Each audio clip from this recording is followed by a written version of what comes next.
So a couple days ago, I put out a video on the Midlands, the 2018 Midlands. I shared the results, kind of went into a bit of a breakdown on what I thought happened to Spencer Lee, and I kind of figured that was going to be the end of the story from there, and that obviously the next big story would be not just the next Iowa duel, but the next Iowa duel versus Northwestern, which is going to be again on the 27th of this month.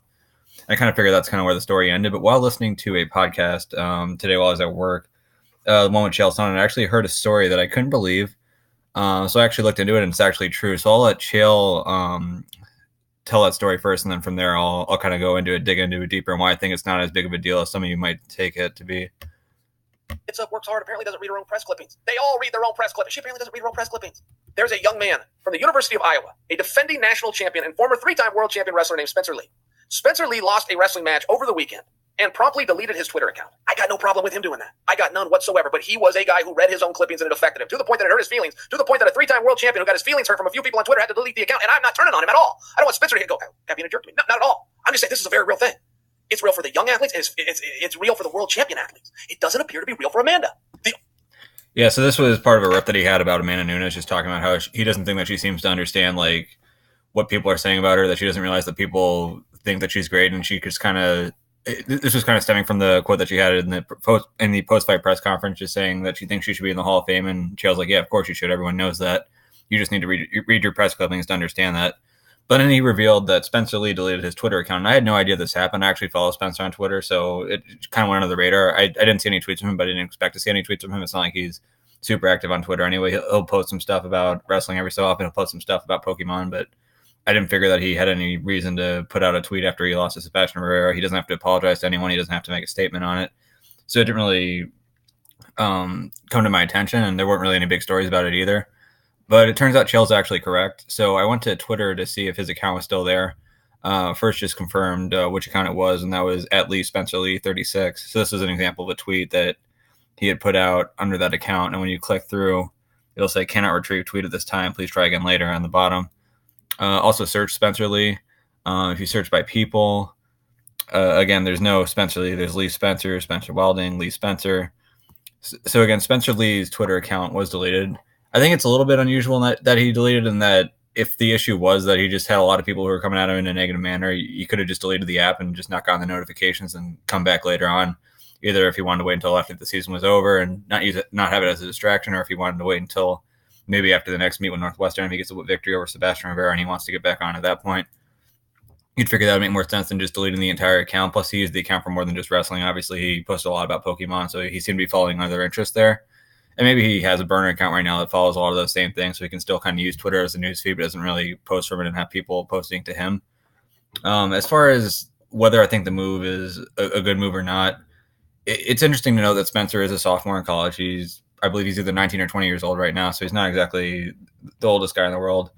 He's a guy who, in a world of sports where you have a lot of people who like to play the heel or who don't mind criticism, Spencer's one of those guys who comes across as just like a generally nice guy, like a generally good guy, a guy who really should be filling that role model role, and he does a really good job of it.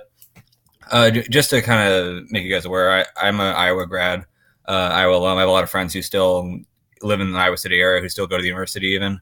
So I'm a little bit biased towards the Hawkeyes. That's probably why you may have noticed in my last in the coverage of the Midlands video that I was giving a lot of information on the Iowa guys in each weight class, maybe not as much to some of the other guys, even if they did better.